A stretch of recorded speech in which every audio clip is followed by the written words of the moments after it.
ছাত্র পরিষদের এই মহিলা কর্মী ছাত্র পরিষদের প্রাক্তনীদের হাতে আক্রান্ত হচ্ছেন। ভোট দিচ্ছেন এদেরকে, কেন এদের দবদবা মেনে নিচ্ছেন? আপনার বাড়ির সামনে যদি কেউ চোখ রাঙিয়ে বলে অমুক দিনকে গিয়ে ভোটটা আমাদের দেবেন, নিকটতম ছাত্র পরিষদের কোনো একটি ছেলে বা যুব কংগ্রেসের ছেলে বা মাদার কংগ্রেসের কোনো একটা পার্টি অফিসে গিয়ে একবার শুধু অভিযোগটা জানান, জাস্ট জানিয়ে আসুন, জায়গা মতো জায়গার হিসেব হয়ে যাবে। থেকে চাই যে সংসদে নির্বাচন হোক, ছাত্র সংসদ নির্বাচন হোক, কিন্তু তারা এই সন্ত্রাস থেকে ভয় পায়, তাদেরকে বিভিন্নভাবে থ্রেট দেওয়া হয়। নারী সুরক্ষা হয়নি, ছাত্র ভোটটা করা, তাহলে বোঝা যাবে কত বহিরাগত দাদা দিদিরা কলেজে ঢোকে। টানাপোড়েনের সম্মুখীন হয়েছি, ছেলেপেলেদেরকে মিছিলে না গেলে তাদেরকে অ্যাটেন্ডেন্স না দেওয়া, খাতা বাতিল করে দেওয়া, এই ধরনের বিভিন্ন হুমকি আমরাও দেখেছি। এবার বিষয়টা হচ্ছে এই সকল জিনিসগুলো যেগুলো আজকে পশ্চিমবঙ্গে হচ্ছে, এগুলো হওয়ার কোনো কারণ নেই। এগুলো হচ্ছে মূলত এই মনোজিৎ মডেল। এখানে যেমন ল কলেজে টিএমসিপি করতো মেয়েটি আক্রান্ত হচ্ছে টিএমসিপি নেতার দ্বারা এবং তারপর বিচার চাইতে পাচ্ছে না। সেমভাবে উড়িষ্যায় যদি আপনি দেখেন এবিভিপির করতো মেয়েটি বারবার বিভিন্ন জায়গায় অভিযোগ জানিয়েছে, তারপরেও কোনো সুরাহা হয়নি, সে নিজের গায়ে আগুন দিতে বাধ্য হয়েছে। আর সবসময় ঢেকে দেয়, সবসময় ঢেকে দিতে হবে, ওটা কোনো ঘটনা নয়। যেমন শরীরে হয়, পেট খারাপ হয়, জ্বর হয়, তেমনি ধর্ষণও নাকি সেরকম একটা রোগ। বয়সের সাথে তো কিছু মানুষ শেখে, তো তিনি এটা শিখতে পারেননি, এটা শেখানোর চেষ্টা করছি। ছাত্র পরিষদ তো বরাবরই হয় যেতে নয় শেখে, আজকে নতুন করে শেখানোর চেষ্টা করছে। অনেক প্রবলেম আছে, বাংলায় বললেই বলা যায়। ঘাটালে তো বন্যা হয়, যখন তখন জল জমে যায়। আমাদের ওইসব নিয়েও প্রবলেম না, আমাদের বলছে ছাত্রর দাবিগুলো একটু ফুলফিল করুন, কেন ছাত্র হচ্ছে আগামী দিনের ভবিষ্যৎ। গত বছর আর্যিকর ঘটনার পর থেকে এবছরে কসবা ঘটনা বা তার পরবর্তী সময়ে যোগা পশ্চিমবঙ্গে একাধিক শিক্ষা প্রতিষ্ঠানে নারীদের ওপর অত্যাচারের একাধিক অভিযোগ সামনে আসছে এবং সেই অভিযোগকে সামনে রেখে আজকে পশ্চিমবঙ্গ ছাত্র পরিষদের তরফ থেকে ইতিমধ্যে কিন্তু একটা বিক্ষোভ কর্মসূচি তারা করছেন। এবং শুধুমাত্র যে পশ্চিমবঙ্গের ঘটনা তা কিন্তু নয়, উড়িষ্যায় যে ঘটনা ঘটেছে অর্থাৎ সর্বত্রক্রমে বেটি বাঁচাও কর্মসূচি তারা নিয়েছেন এবং সেই কর্মসূচিতে কিন্তু তারা কলকাতা ইউনিভার্সিটির বাইরে কিন্তু বিক্ষোভ দেখাচ্ছে। পাশাপাশি তারা কি বলছেন, কি দাবি নিয়ে তাদের আজকে বিক্ষোভ, সরাসরি আপনাদের সামনে তুলে ধরছে। বিষয়টা হচ্ছে যে আমরা বিভিন্ন বিদ্যালয় এবং কলেজে যে ধরনের ঘটনা দেখছি, ছাত্র পরিষদের এই মহিলা কর্মী ছাত্র পরিষদের প্রাক্তনীদের হাতে আক্রান্ত হচ্ছেন, ধর্ষিতা হচ্ছেন, এটা কি কোনো সুস্থ সমাজ হতে পারে?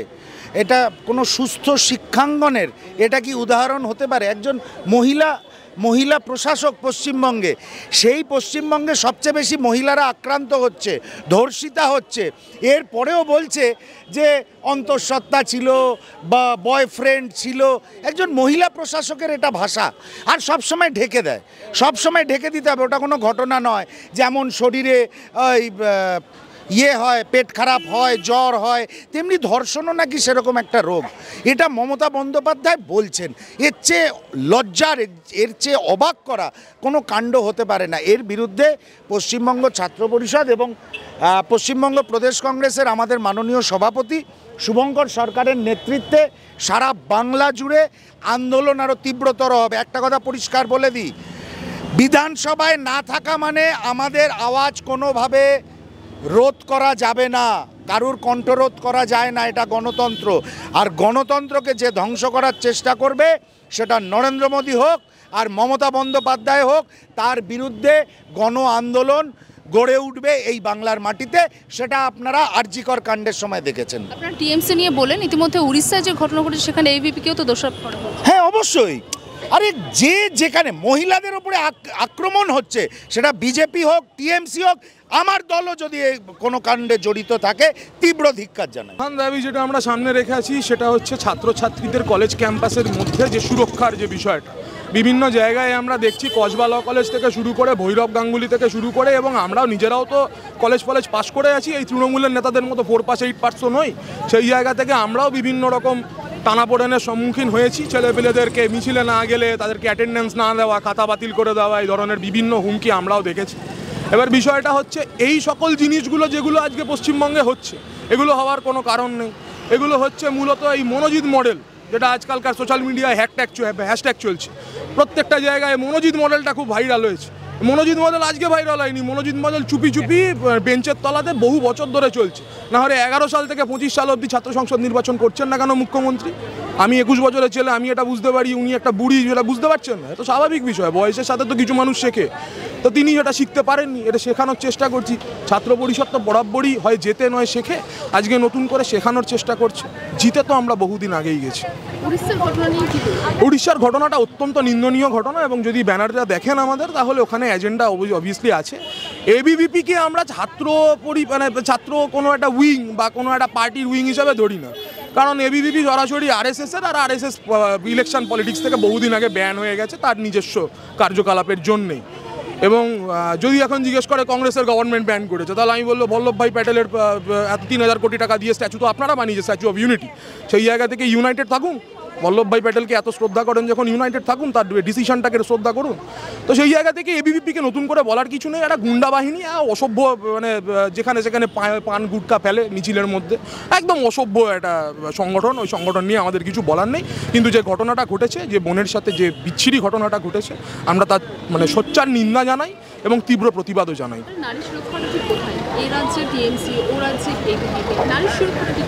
এটাই তো আমরা সাধারণ মানুষকে জিজ্ঞেস করছি, কেন ভোট দিচ্ছেন এদেরকে, কেন এদের দবদবা মেনে নিচ্ছেন? আপনার বাড়ির সামনে যদি কেউ চোখ রাঙিয়ে বলে অমুক দিনকে গিয়ে ভোটটা আমাদের দেবেন, নিকটতম ছাত্র পরিষদের কোনো একটি ছেলে বা যুব কংগ্রেসের ছেলে বা মাদার কংগ্রেসের কোনো একটা পার্টি অফিসে গিয়ে একবার শুধু অভিযোগটা জানান, জাস্ট জানিয়ে আসুন, জায়গা মতো জায়গার হিসেব হয়ে যাবে। এই চোখ রাঙানো বা রাস্তায় যে ভিড়ের যে ঢল আমরা 21শে জুলাই দেখতে পাই, তাও কি চোখ রাঙানো ঢল? 21শে জুলাই কি মমতা ব্যানার্জির প্রোগ্রাম নাকি? উনি তো তখন যুব কংগ্রেসের সভানেত্রী ছিলেন। কোথায় শহীদের নাম কোথায়? 21শে জুলাই তো পিতৃদেবের পরিণয় হয়ে গেছে। 21শে জুলাই কি আর মানে শহীদদেরকে শ্রদ্ধা করার মতো বিষয় আছে? এই তৃণমূলের 4-5টা নেতাকে যেখান থেকে গুছিয়ে রাস্তার মধ্যে থেকে ধরুন, যারা তৃণমূলকে সাপোর্ট করে বা তৃণমূল করে, 4-4টে যদি 21শে জুলাইয়ে শহীদের নাম বলে দেয়, আমি রাজনীতি ছেড়ে দেবো। আমি এই কথা বলতে রাজি আছি, আমি রাজনীতি ছেড়ে দেবো। আমি স্ট্যাম্প পেপারে লিখে পর্যন্ত দিতে পারি। কেউ জানে না 21শে জুলাই কী হয়েছিল, নিউ মহাকরণ বিল্ডিং ঘেরাও হয়েছিল, এবং কোন কোন দিক থেকে সেই মিছিল, কোথায় ধর্মতলায় গিয়ে মিড পয়েন্ট হয়েছিল, এবং কী দাবি নিয়ে মূলত সেই মিছিল। আজকে যে আমরা ভোটার আইডি কার্ডটা ইউজ করি, এই ভোটার আইডি কার্ডটা যে সেই দিনকের ওই আন্দোলনের ফলাফল, এটা মানুষ জানে না কি? তাই 21শে জুলাই শুধুমাত্র একটা পার্টির প্রোপাগান্ডা হয়ে দাঁড়িয়েছে। একটা শহীদের নাম নেই, ওই দেখুন ওখানে ব্যানার আছে, একটা শহীদের নাম নেই, কিচ্ছু নেই, শুধুমাত্র মমতা ব্যানার্জির ছবি। ওই এক মুখ দেখতে দেখতে বাঙালি এবার ঠকে গেছে। এবার একটু ফ্রেশ কিছু নিয়ে আসুন, একটু যুব কংগ্রেসদেরকে ওঠান। এই কি হচ্ছে? রাজন্যাদেরকে সাইড করে রেখেছেন। আপনার দলের মধ্যে নিজেদের একাধিক গোষ্ঠীদ্বন্দ্ব, বুলু কমিটি থেকে শুরু করে অভিষেক বন্দ্যোপাধ্যায় এবং মমতা বন্দ্যোপাধ্যায়কে নিয়েও 1001 গোষ্ঠীদ্বন্দ্ব। এসব ফালতু রাজনীতি আর কদিন চলবে? একটা পেডিগ্রি থাকে তো রাজনীতির, রুচি তো থাকে, সেই রুচিটার বড্ড অভাব এই তৃণমূল সরকারের। আমাদের দাবি হলো ছাত্র সংসদ নির্বাচন অবিলম্বে শুরু করা হোক, এবং যতদিন অবধি শুরু হচ্ছে ততদিন অবধি ইউনিয়ন রুমগুলোকে বন্ধ রাখা হোক। কারণ ইউনিয়ন রুমগুলোর আড়ালে বিভিন্ন অসাধু ব্যবসা চলছে, মেয়েদেরকে বিভিন্নভাবে হেনস্থা করছে, কোথাও রেপ হচ্ছে। আমরা চাই অবিলম্বে এই রাজ্যে ছাত্রছাত্রীদের সুরক্ষার যে দাবিটা, সেটা আরও জোরালো হোক আমাদের সাথে, এবং আরও যারা এখানে হয়তো এই ঝান্ডার তলায় আসতে পারছেন না, কিন্তু যারা নিরপেক্ষভাবে আমাদেরকে সমর্থন করছেন, সেই সমস্ত মানুষের হয়ে আজকে আমরা এই দাবি তুলেছি যে এই রাজ্যে ছাত্রছাত্রীদের সুরক্ষা চাই, এই রাজ্যে ছাত্র সংসদ নির্বাচন চাই। আচ্ছা, ইতিমধ্যে আপনাদের যে কর্মসূচি বেটি বাঁচাও কর্মসূচি, এবং এই রাজ্যের কথা তো বারবার বলেছেন, তার পাশাপাশি উড়িষ্যার ঘটনাও আপনারা তুলে দিচ্ছেন। উড়িষ্যার ঘটনার পরিপ্রেক্ষিতে কি বলবেন? দেখুন, আমরা দেখতে পাচ্ছি যে এখানে যেমন ল কলেজে টিএমসিপির করত মেয়েটি আক্রান্ত হচ্ছে টিএমসিপি নেতার দ্বারা, এবং তারপর বিচার চাইছে, পাচ্ছে না। সেমভাবে উড়িষ্যায় যদি আপনি দেখেন, এবিভিপির করত মেয়েটি বারবার বিভিন্ন জায়গায় অভিযোগ জানিয়েছে, তারপরেও কোনো সুরাহা হয়নি, সে নিজের গায়ে আগুন দিতে বাধ্য হয়েছে। আমরা কোথাও না কোথাও গিয়ে দেখতে পাচ্ছি টিএমসিপি এবং এবিভিপি এক হয়ে যাচ্ছে। তাই আমরা এই অসাধু চক্রকে ভাঙতে চাই, টিএমসিপি এবং এবিভিপিকে সরিয়ে আমরা এখানে একটি শান্তির পরিবেশ এই বাংলায় পুনরায় ফিরিয়ে আনতে চাই। এখন যে রাজনৈতিক পরিস্থিতি, অবশ্যই আপনি যদি আজকে এই ইউনিভার্সিটির ভেতরে যান, যদি আপনি তাদের নাম গোপন করে জিজ্ঞেস করেন ক্যামেরা অফ করে যে আপনারা কি চান যে শান্তির পরিবেশ ফিরে আসুক, তারা প্রত্যেকে চায় শান্তির পরিবেশ ফিরে আসুক, তারা প্রত্যেকে চায় যে সংসদে নির্বাচন হোক, ছাত্র সংসদ নির্বাচন হোক, কিন্তু তারা এই সন্ত্রাস থেকে ভয় পায়, তাদেরকে বিভিন্নভাবে থ্রেট দেওয়া হয়। এই যে আজকে ধরুন এখানে যে ছেলে মেয়েগুলি এসছে ইউনিভার্সিটির, তাদেরকে আমি জানি কালকে থ্রেট দেওয়া হবে যে তোদের পেপার আটকে দেওয়া হবে, তোদেরকে পাস করানো হবে না। এ ধরনের জিনিস বিভিন্ন সময় আমরা দেখতে পাচ্ছি যে আমাদের যারা ছাত্র পরিষদ করে বিভিন্ন বা অন্য কোনো পার্টি করে, তাদের সাথে এটা হয়ে চলেছে। তো এটার তো একটা কোথাও না কোথাও শেষ থাকতে হবে। তো এর পরবর্তীতে কি সমাধান আছে? কারণ বারংবার শিক্ষা প্রতিষ্ঠানগুলিতে ছাত্রদের হেনস্থার কথা অভিযোগ সামনে আসছে। অবশ্যই তার কারণ হলো যে এখানে যারা বসে আছে গুন্ডা মস্তান, তারা তো কেউ এখনকার ছাত্রছাত্রী নয়।